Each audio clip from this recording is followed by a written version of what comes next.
gusto ko.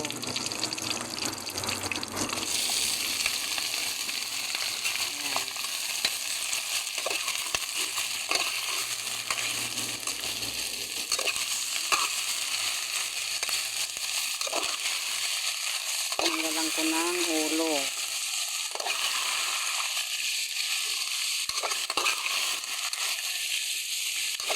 Hindi ko na itinali. Yan, singid, asin. Konting asin.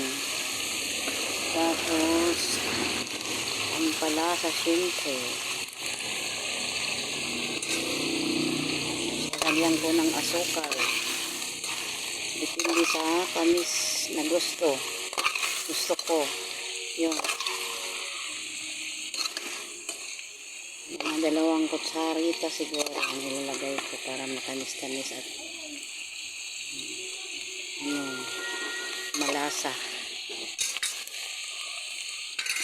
Yan. Nilagayan ko siya ng asukal. Salamat po sa panonood nyo po. Sa kalahati lang po ang nilagay ko ang asukal.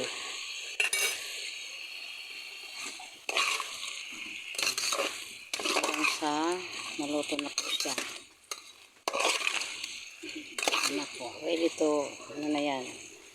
Antay na lang maluto yan. Simpleng recipe ko lang po yan.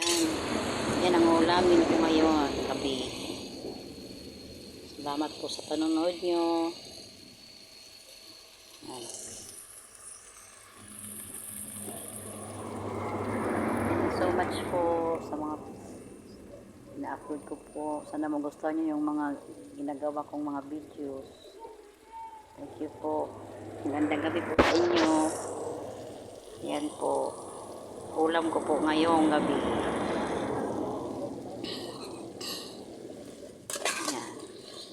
Salamat po sa panonood nyo.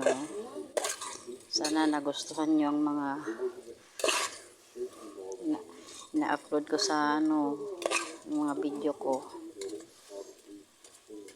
Mga simpleng recipe lang po ito para paulam ngayong gabi.